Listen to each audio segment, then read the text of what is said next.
up, YouTube? It's your girl Imperfect K back again with another video. Based on the title, you can tell what the video is going to be about. I'm going to try to get as much information in such a short span of time as I can. I don't want to make this video too lengthy because some of the stuff that I may touch on may be content for another video. So if I feel like it's something where I can explain more, then I'm going to tell y'all to comment down below if you want more information on it. So, without any further ado, if you're new to the channel, make sure you click that subscribe button, join the Imperfect family, join the gang. Come on, join us, click that subscribe button. I promise you guys are gonna like these videos, you're gonna like the content, you know, just go ahead and click that subscribe button. If you're not new, I love you guys so much. Thank you for coming back. Give this video a big thumbs up. The more you guys like this, the broader my audience, the more my video goes out to a bigger group of people, because it shows a lot of people like this video. So, let's not waste no more time. Comment video suggestions down below. Let's go ahead and get into it. All right, this is such a broad question. Oh my God, it's a broad topic. There's so much I could say. So many things I feel like I might think of later to say, but I tried to jot down as much as I could in my little notes book. Look, hold on, there's a second page. You know, I tried to get as much as I can.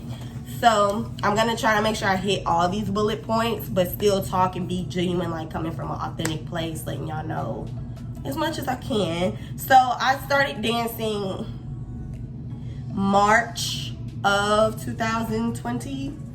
Yeah, I could probably give you an exact date if I go back to my pictures. So this is the first night that I danced. This was actually not in a strip club. This was just a regular club in like a, I don't want to say rural, but like in a certain area of Missouri where I'm from. This was the club that the girl that books us, or the madam, because that's what people like to call her, booked the club. So she would rent out the upstairs area for us to dance, and the downstairs area with the bar would still be a regular club for regular people to come in and party and everything. And if they wanted to have a dance and see the dancers, they go upstairs to where we were. So it was a pretty cool setup. I guess I'll give y'all information on that too, but this goes into my first point, so I'll give y'all more information on what I want to say when I get to the second one, because that's when it's going to come up. The first thing I want to say is figure out, and I don't know if this is going to come before you dance or after when you get into it, because some people have to figure it out, go through the process, but figure out, what is your dance name going to be? Is it going to be something exotic? Is it going to be a nickname you've always had? Is it going to be something based on like what's important to you? Like, I've met a dancer named America. She was black, and the C in there was a K.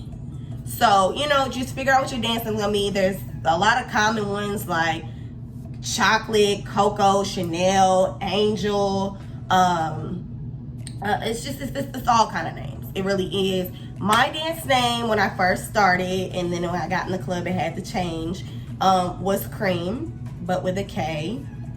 I felt like it was something different, and it was still like sexual at the same time when you think about it. So I felt like it was a name that just got people talking. So then it was funny when people played with it once I really got into my personality. Like, I had a guy call me Cream the Dream. The girl I used to dance for used to call me Creme de la Creme. Like, it was funny just hearing the names, but mine was Cream. And then when I got into the club that I got hired at, Miss Kitty's, they ended up having me change it, because they felt like Cream was something that was white, and because I'm black, it should be something different. So in the club, it was Mocha. Whatever, I'm still Cream. But figure out what your dance name is gonna be. Stick with it, live up to it. You know, because that's what people first hear. That's what gets people's attention. So figure it out. All right. Next is figure out, what kind of dancer do you want to be? I don't want to keep using the word stripper on YouTube. So figure out what kind of dancer you're going to be. Do you want to do strictly privates, where you do bachelor parties, birthday parties, surprises, where you're in someone's home, or in, why am I stuttering? You're in a certain location, you know, where they call you, you pull up, you do your thing, entertain, and go home? Or do you want to do music videos? That's another thing nowadays that people use dancers for. A lot of rappers want them, or girls that just want to have turned people in their background. You know, they will book you. And usually with those two, like the privates or the music videos, you need to make sure you set your price for deposits. That is the guarantee whether people throw a lot of money or you make money at all, you still got your upfront booking money paid to you. My deposit has always been $150. I'm gonna be honest and tell you guys, I genuinely wouldn't. But yes, it's $150 to book me, and then plus tips whenever I get there. And then do you want to be either option number 3, which is strictly an entertainer at a gentleman's club, whatever they call it? Do you just want to be in the club? Leading into that, let me get to the point. I said, if you decide to do privates, you need to find people you're gonna work for, or do you want to be independent? Independent people, you do your own promo, you talk to the customer yourself, you make sure you collect your deposit, like it's all on you. Make sure you get there on time, make sure you look good and everything, it's all on you. Or do you want to dance for a madam? What that means, a madam is someone that has usually a group of girls, and they're like, for example, what I was with is either I would dance for Candy Girls or Ultimate Pleasure. I started out in Ultimate Pleasure, but the similarity is they both have madams that book parties, and they have their groups, and what they do is they send the girls they have to the men or the person that wants to book, and they pick which dancers they want to use, and then you just go from there. The booking fee goes to the madam. You pay her tip out just like you would at a club, and just that's the person you work for, and she does all of your promo. She's the one that talks to the customer. She's the one that handles all the business, but you work under her. So next thing I was gonna say is, once you choose what type of club, if you do choose to work in a club, you need to research, checking Instagrams, asking around, checking reviews, pop up at the club there just as a customer. I did this before a club I got hired at, called the Country Rock Cabaret. It's a predominantly white club, and when I got there, I loved the vibe. The music was very diverse. It was a bunch of lights, and they had 3 main stages. I was checking out what the dancers looked like, seeing what the customer service was from the bottle girls. You need to research, because this is going to be where you are making your money. You need to see what the management is like. You need to see if there's, me, because I'm a black girl, I need to see, is there a little bit of like, racism, favoritism, something going on in there. You need to research the club you're working for. So if that means talking to the bartender, talking to the owner, talking to the manager, and then moving forward from there, then you need to figure out how you can get hired. Do you need to audition? Do you just come in on amateur night? Figure out what it is. Me, funny story, with Miss Kitty's, I did not audition. I brought in my dance bag and pretended I was a dancer. The dude at the front door let me in because I was cute. I went straight to the locker room where they go and get dressed, put on my little fit, and I walked out. The bartender that was one of the co-owners seen me, and she was like, I've never seen you here before. And I'm like, oh yeah, I'm Cream, introduced myself. And then she was like, okay, I just got 3 simple rules. She could tell I was new, but she was like, you know what?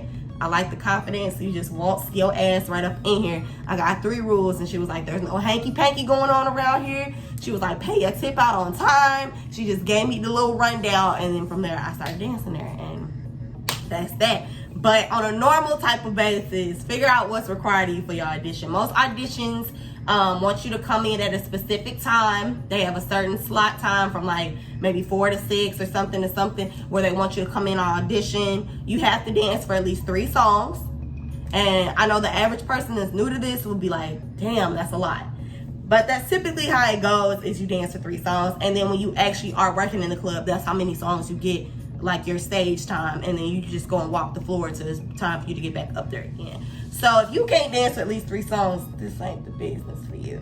But in that 3-song slot, what they're looking for is confidence, sex appeal. If you look good, they're looking at your body, your moves, how that peach is moving. They're just looking at you. They want to see, like, this is your chance to show what you're working with, So I would say also check out like the club.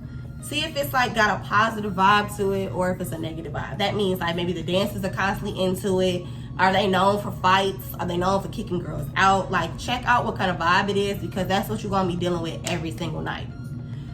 Moving on, I would say another thing you need to know. So let me recap. Your dance name, what kind of dancer you want to be, and what kind of club you want to be at.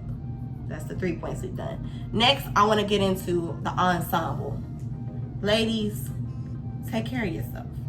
Invest in you. Your body and you is the product. The people that come and see you are the consumers.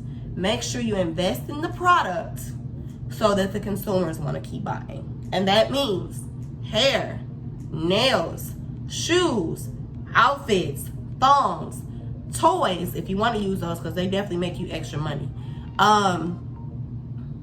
Hygiene. That was the last one, but that was a big one. Make sure you are taking care of yourself. Invest in your product. You can find fits somewhere everywhere. They sell fits at sex stores. They sell fits at Patricia's. They sell them at Hustlers. I'm just speaking for where I'm from. Look up just stores in your area. But for me, being from Missouri and St. Louis, Patricia's and Hustlers are like the main ones that people go to. If you don't want to go to stores, Etsy and Amazon. I found a dance outfit for like $10 on Amazon. Etsy may be a little bit more expensive, but that's because they have a little bit more custom and creative pieces. It's definitely worth it, but you have to invest in yourself. Now, for an audition, I would say don't spend a bunch of money because it's just an audition. You could probably not get hired and then you wasted money. But if you do get hired, then that's when you start really investing. Get something creative, get something that has a lot of colors or that's pretty. Get something that looks good for your body type. All fits, there's so many different kinds. There's slingshots, there's two pieces, there's thongs, there's pasties. Get something that looks good for your body type. I'm still trying to figure out what looks good on me. I have more of the like video girl body is what people tell me, the slim thick type of shape. My boobs are pretty big. I have hips and thighs, and then I have like a nice size butt. So the hourglass type figures, video girl, slim thick chick type stuff, you have to figure out what body type you have and what looks good for your body type.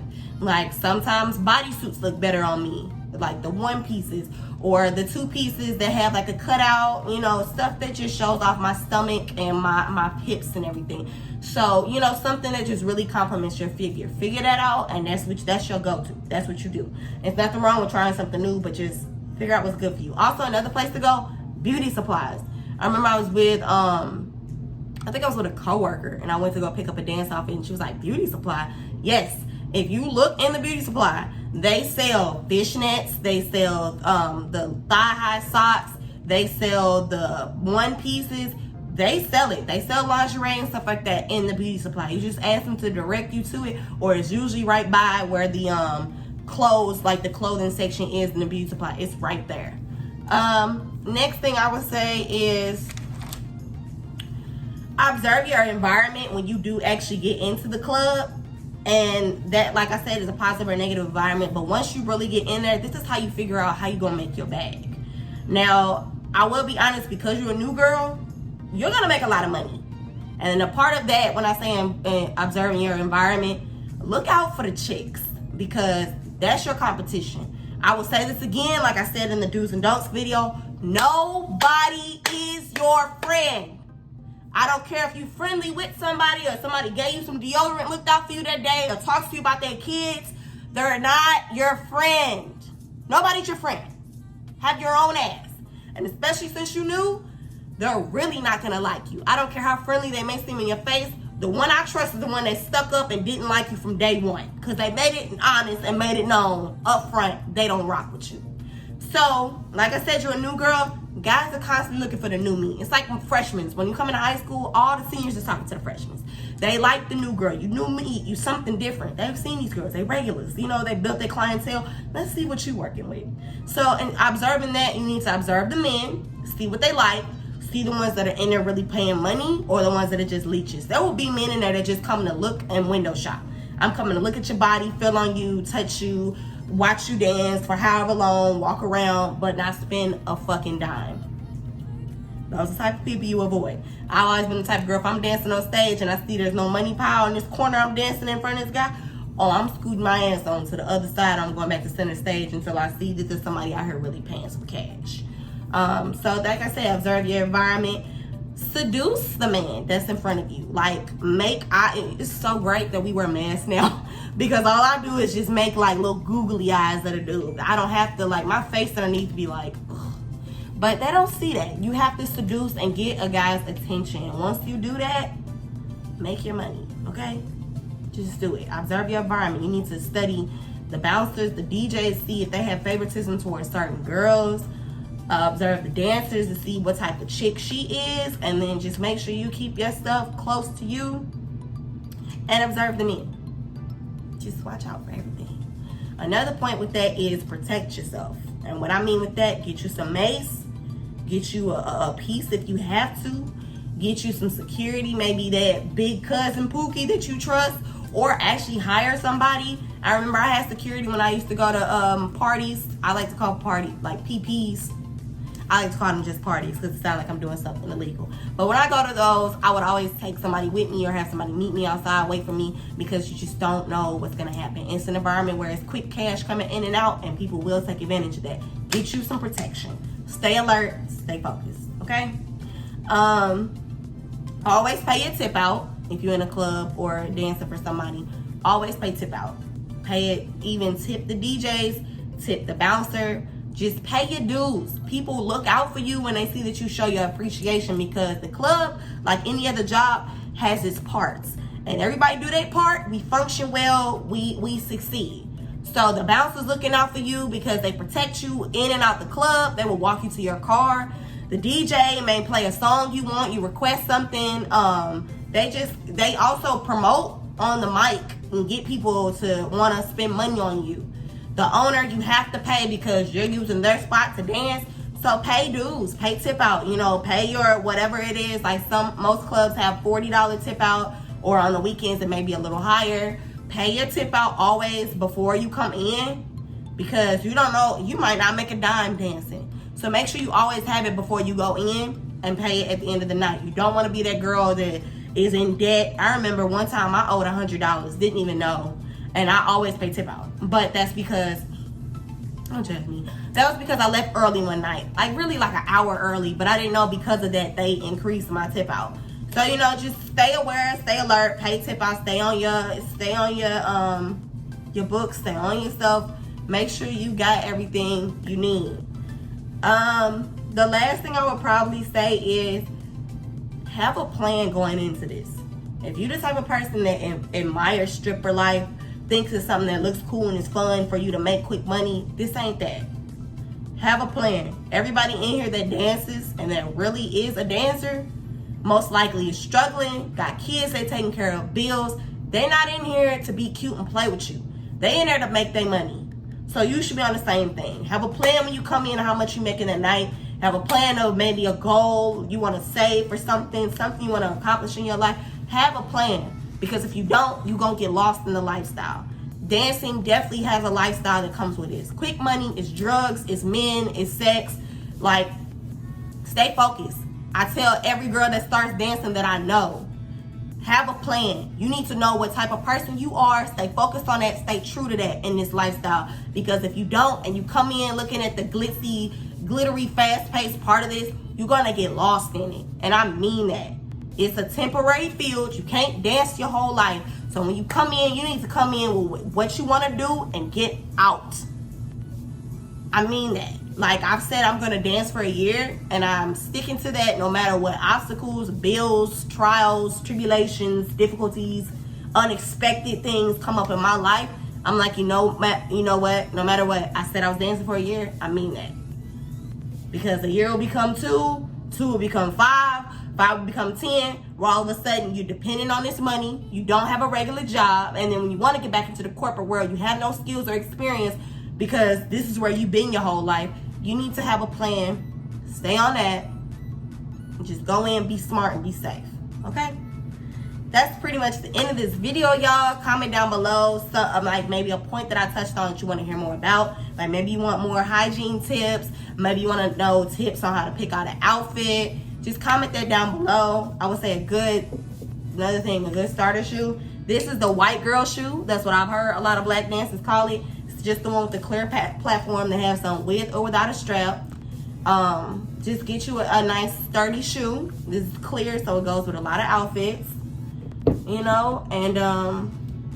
that's pretty much it. Oh, also another place to find outfits is Instagram. There's always designers on there. I get mine from Exotic. I think y'all have seen me pick up stuff from her before. there's so much stuff I could touch on, but I'm gonna pretty much just leave it alone. If you guys enjoyed this video, give it a big thumbs up. If you're new to the channel, make sure you click that subscribe button. Join the Imperfect family, join the gang. I hope you guys enjoyed this. I'll see you in the next one. Bye.